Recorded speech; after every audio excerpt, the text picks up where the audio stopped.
Director of Guardians of the Galaxy, Geek, Batista.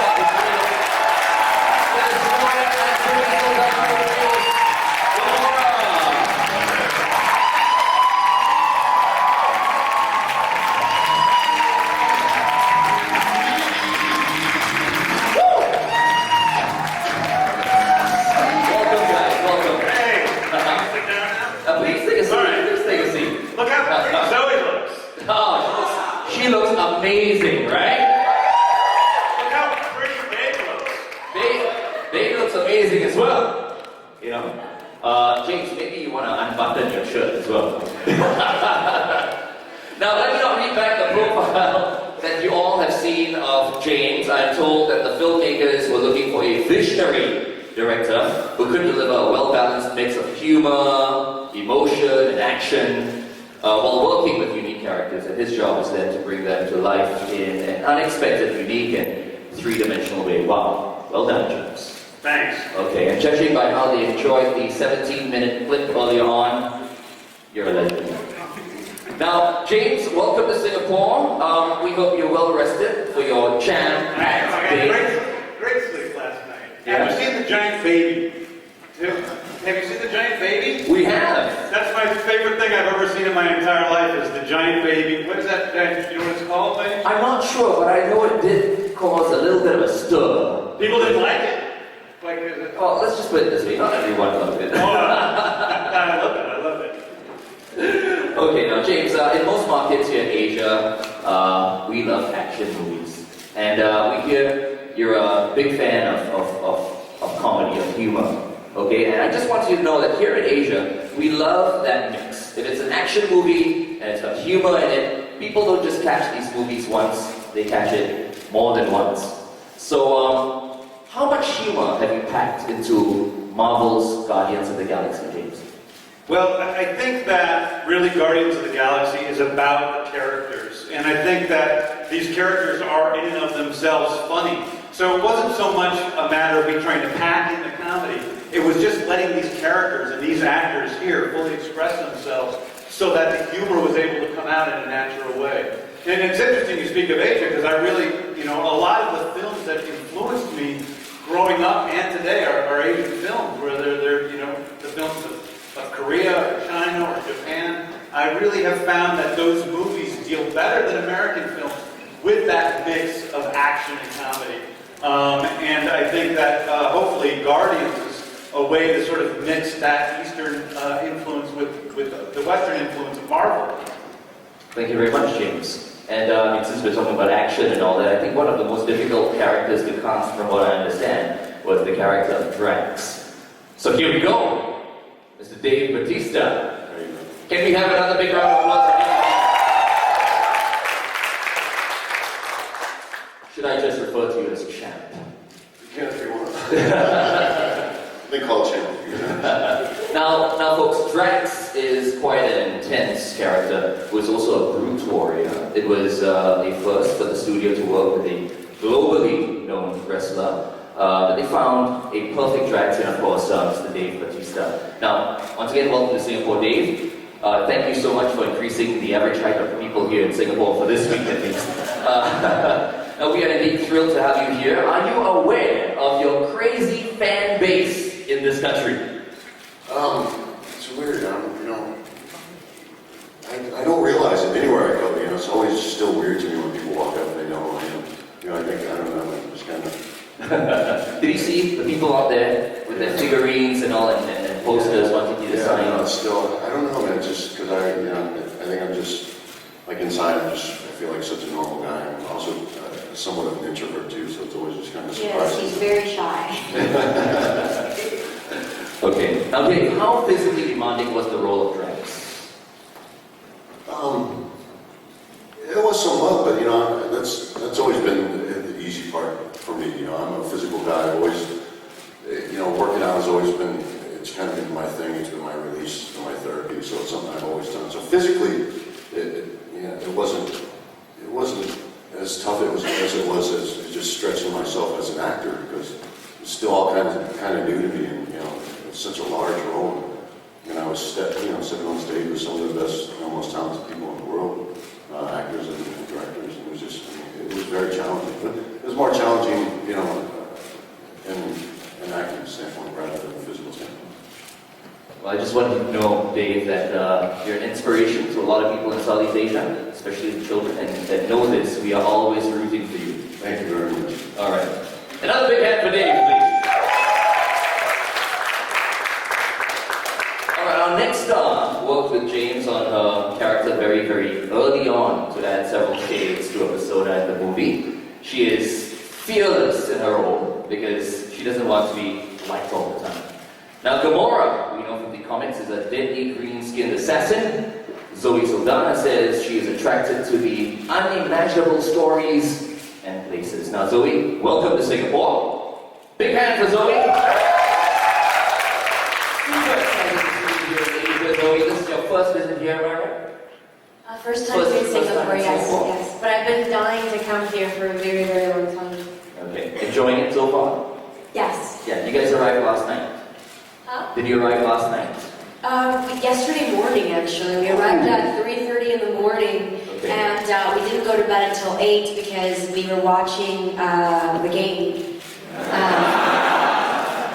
Yes, and then this morning I woke up at 3 because I had to watch the game. So I'm happy to say that Argentina made it to the final. Okay. So what's your prediction for the final then? Argentina and Germany. Yes. I think you're like a lot of us. We don't want to jinx it.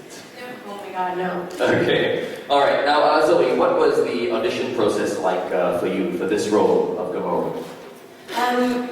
This time around, you would think it's easier when you just get a phone call by a director and tells you, you are the only choice that I've had for this character, so please read the script and tell me what you think, and it would be awesome to have you on board. You feel very, very blessed. The first thing that you feel is flattered, super blessed. Your ego gets a little like piqued as well.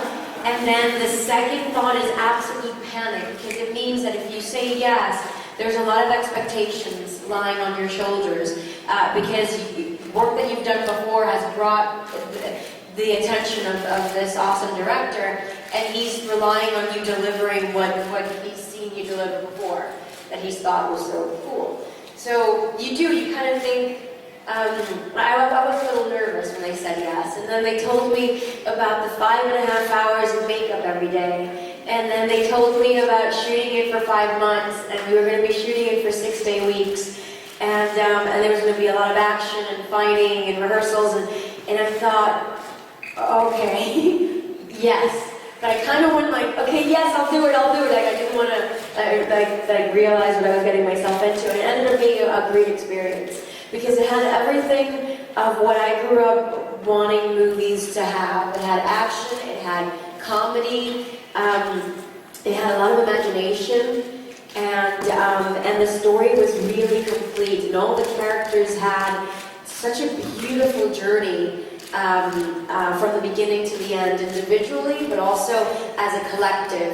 And I thought this is a great ensemble picture to be a part of. Right.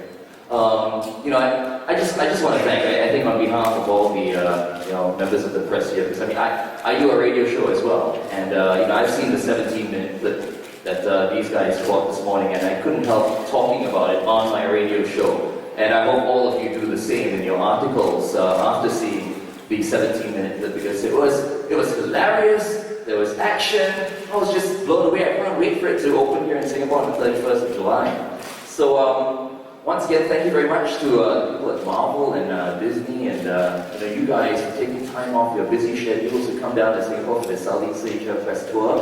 And we're going to end the session here on stage with one last question, and this is for James. Could you just tell us a little bit more about Marvel's Guardians of the Galaxy?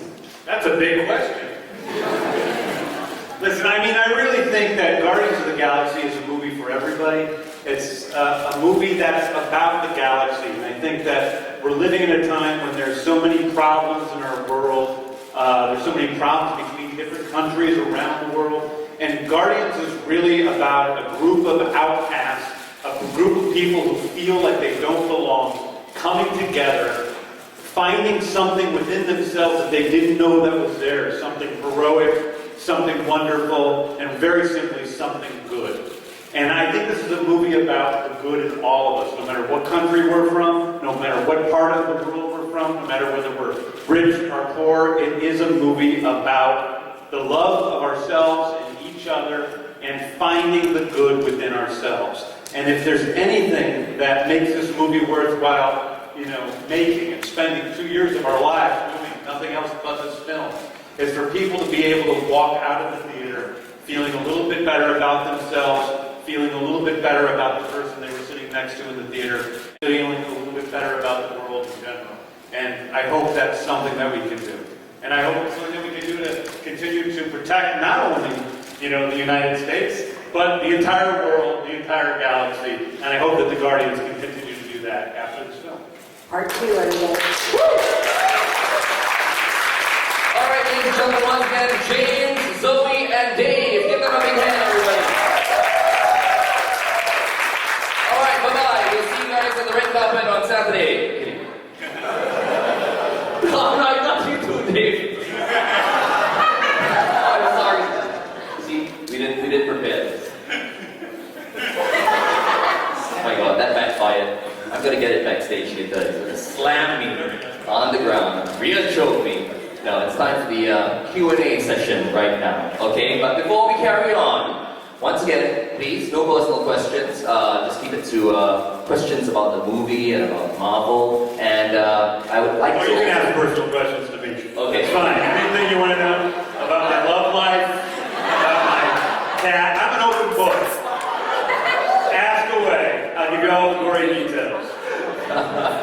Okay, you heard the director. All right. I'd like to request that you mention the name of your media organization, okay, before you ask your questions.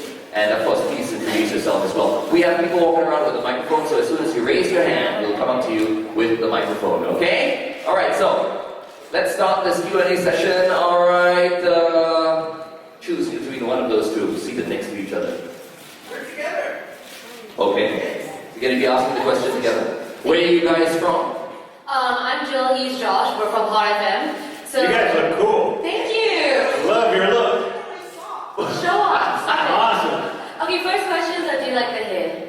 Yes. Is it approved? Hollywood approved? Yes. Alright, Zoe Saldana, like Okay, so we saw the footage, loved it. Where do we sign up for the sequel? Because that's where the money is at. I think the easiest way to sign up for the sequel is buying a ticket to go see this film, and that's a vote of confidence in making the sequel. Alright, okay, so it's been a dream of mine since I was a little kid to arm wrestle Batista. And now that you're here, hey, you know what, since Jill is here, you want to take on Zoe? Yeah, it's been my dream for 2 seconds since Oh, you mentioned it. Wait, but I'm a southpaw. Oh, I'm left-handed. ooh. Are you left? Can we do it left-handed? Can you left-handed? Bring it. Let's do this! Marvel Universe versus Singapore, y'all. Let's do this. Can we do this? Let's do this. You guys want to do it now? Let's do it now. Let's Can we do the it. questions Oh, first? let's do it now. Let's do it now. Let's go. You guys have to be. You and Dave. I saw a guy. This is true. At the rap party, a guy was physically assaulting a girl at the rap party, and Dave protected this young lass. And the guy came running at Dave, and Dave just kind of hit him like this. He touched him just with the base of his heel, and the guy flew 20 feet. I'm not kidding. Yeah. That's not a joke. That's totally true. So which is why? If you want to keep your arm, I would suggest not. Yeah. Right. Do it So after. I'm with James. I'm not approving this. Last question. What color are you going to be in your next movie? Because you've been blue, green, I got my money on red. Well, because of my engagements with Avatar, I think I'm going back to blue before I hit red. But if I ever hit red, I'll let you guys know. Thank you. Thank you, guys. Thank you. Thank you so much. All right, next question. How about this gentleman right here?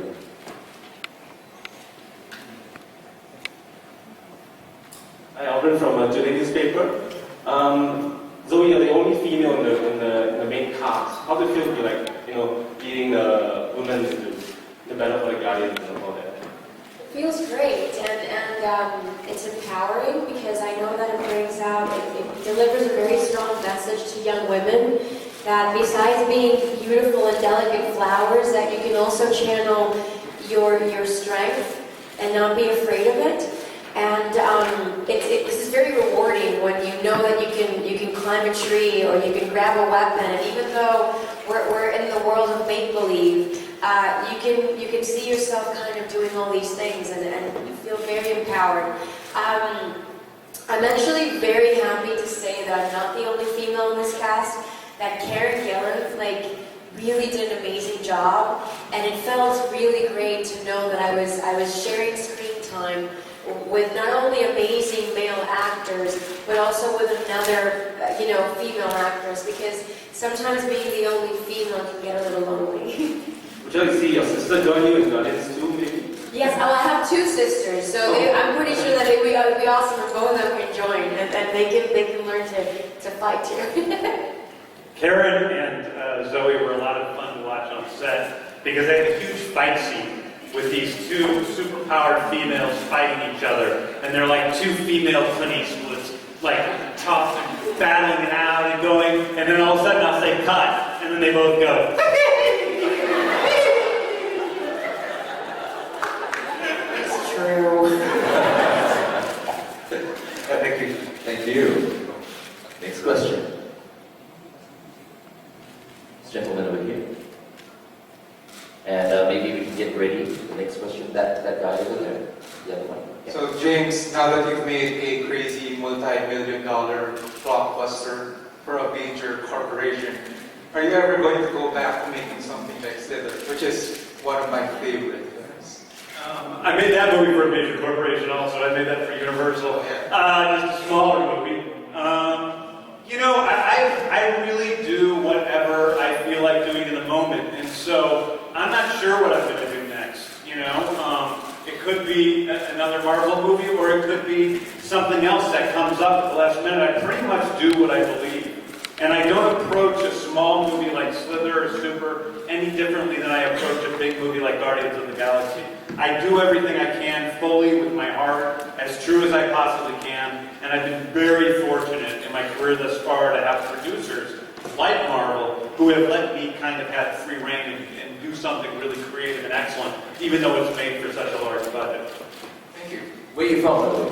I'm Phil D. from Quito City, the Philippines. Welcome. Thanks. Next question, this gentleman over here. After that, Mr. Bobby Tonelli from Class 95, please. Hi, I'm Jed Young, F Magazine Singapore. I wanted to ask, of all the movies in the Marvel Universe, it feels like Guardians of the Galaxy is the one of the most obscure source material in the comics. So did you feel extra pressure to prove that this could work, or were you encouraged by the oddball nature of the premise and really went nuts with it? I feel like because Guardians of the Galaxy, in the comics, they aren't as well known as, say, Captain America or Iron Man or the Avengers, I felt like that gave us a lot of freedom to really create the cinematic version of Guardians of the Galaxy. And I think that Guardians of the Galaxy is more at home on screen than it is in the comic books. And it is first and foremost a cinematic property. So I felt like it gave me a lot of freedom to really do something interesting with it and create lovable characters like Zoe and Dave and all the whole guys. Did you just say lovable characters? Yeah, lovable. I mean, they're a bunch of a-holes, but they're still lovable. Even Drax. Bobby. Thanks, Glenn. Same radio station, by the way. Class 95. James, it's interesting because the Marvel universe right now is getting so big, and especially this is I believe, the last Marvel movie till we go into Avengers 2, The Age of Ultron.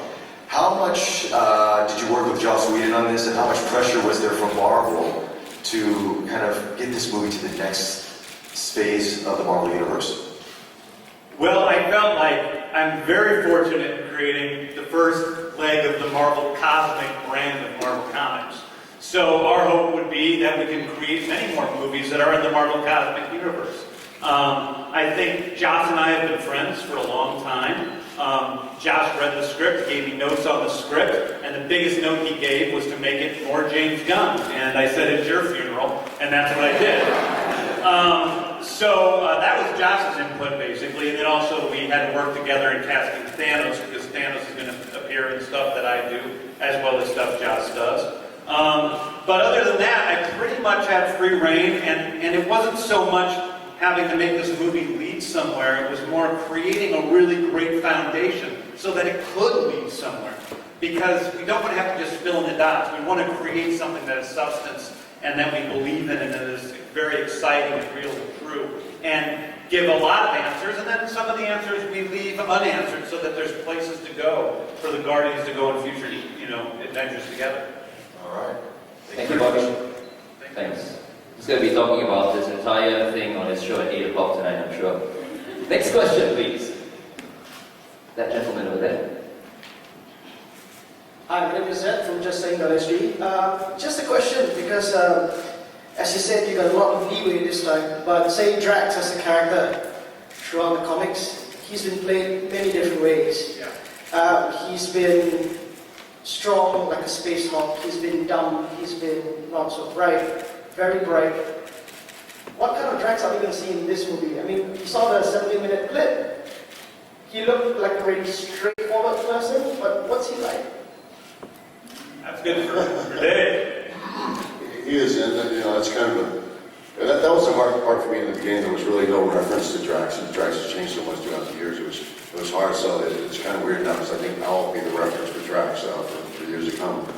But the greatest thing about Drax is he is a very literal character, which leads to a lot of good laughs. But I think he is. I always tell people the way I describe, because he's always described this warrior who's held mental rage, and I always say that no, at the core of Drax is heartbroken over murder of his family. He's just a very honorable guy, but he's very literal, and there is that insane side to him. Just that sociopath side to him, where he doesn't. I don't think Drax knows that it's wrong to kill people. He doesn't see anything wrong with it. He doesn't get it. But that's a great thing about Drax. He's got a heart that's bigger than his brain. He's a very literal character, and I think at the core of it, he's just heartbroken. Thank you, Chad. Next question. One of the two.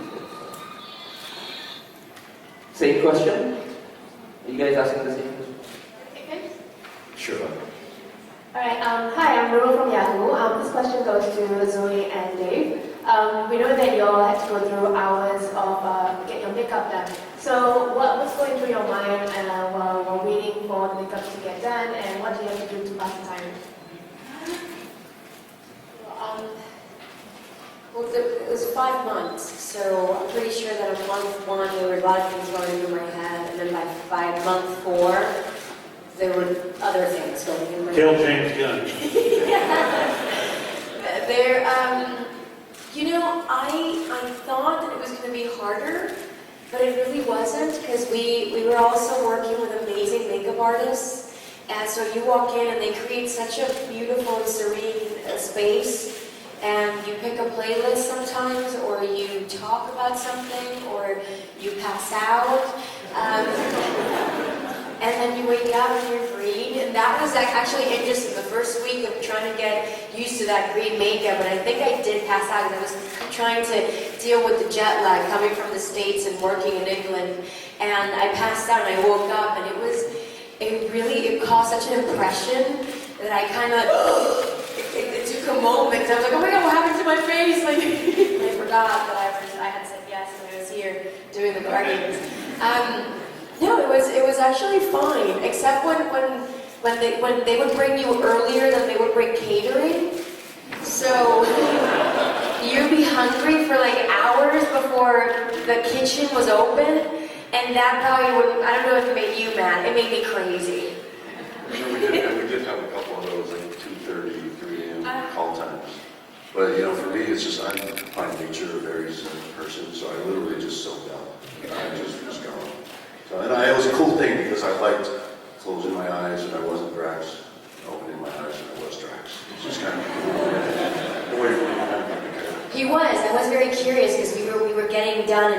different trucks. It's like, so how's Dave dealing with it? Because usually I heard that men just freak out. It's like, oh no, he's the most zen. He just stands there, and I'm like, oh really? So I had to kind of break my game on. Because at least I was sitting on a chair, comfy chair, laying down, whatever. He was supposed to be, he was standing up, right? Yeah. The whole time for like 4 hours like this. I was a big purchase that I could put my arms on, but I was. They're like, what does he do? He goes, meditates. I'm like, oh my God.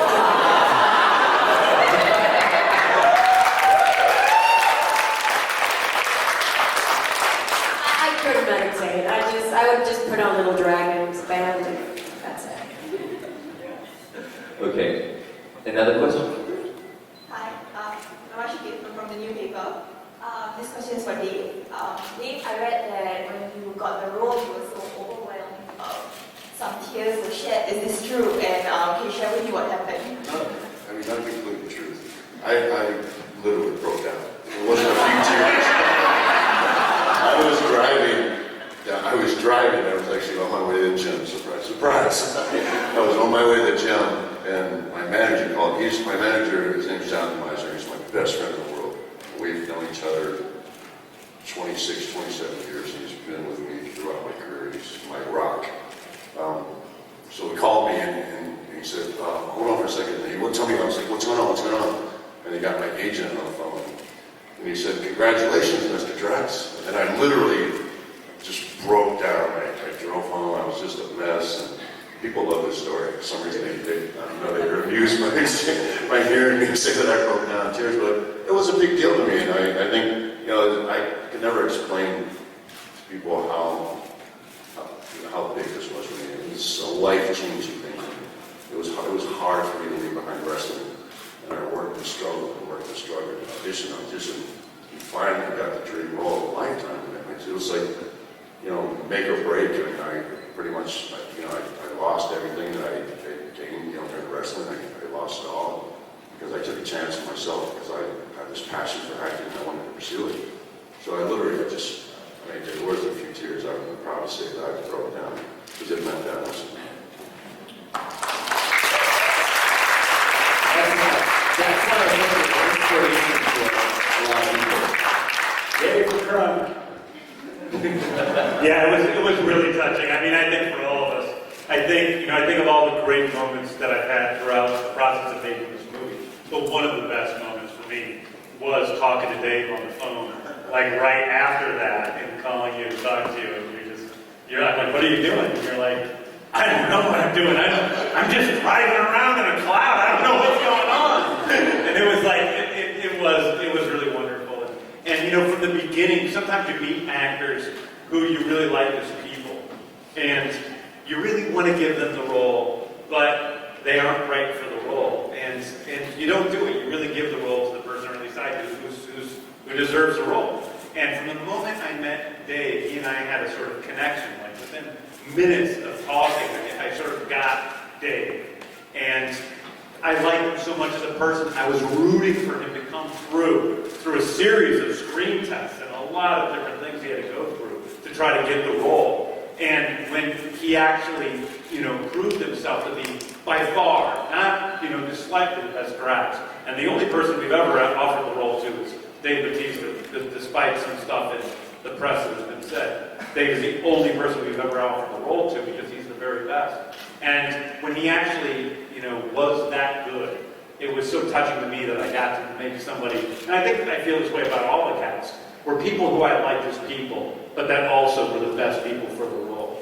And I think one of the things about Guardians of the Galaxy I was talking earlier about, it's about this group of oddballs and oddcasts who, you know, were plucked from, you know, small obscurity in Marvel Comics and turned into these big movie stars. And I think that we've talked about this a lot, that we all feel like that. I'm a guy who's made, my last movie cost $3 million. It was an independent film. You know, Dave is a wrestler who people didn't think of as a real actor. You know, Zoe has been pushed to the sidelines her whole life because she's a person of color from a place that not everybody is from in this industry. Chris Pratt was a chubby guy when he got this role, you know. And, you know, Vin Diesel's a weirdo, and Benicio's... Just like for us, it's all different as taking action to be offensive in the ring. You know, for some reason, everybody thought there would be an easy transition. I mean, wrestling and acting couldn't be any more different. I mean, they couldn't be any more different. And it wasn't an easy transition at all. You know, I think that's the first time I actually, because my first acting gig I did as a favor to a friend, or for a friend, and was when I realized two things. One was how hard it was, and two, that I loved it, and I wanted to pursue it. But there's just not even a similarity. The only similarity would be that, you know, there's a camera pointing at you, and that's it, that's where it is. Wrestling is so big and so broad, so conversational, and acting is so much more, it's intimidating. You know, it's hard for me to describe, but you know, they can be more different. Thank you. Well, thank you very much. Can we have our rousing round of applause for our stars, Geek, Zoe, and Geek? Thank you so much. Thank you. Hey, Rocket! Rocket's in the house! Okay, right now we're going to have the group picture on stage. Okay, so photographers, get ready. Wow, that's really close, guys. Can you take like maybe 2 steps back? Like two steps back.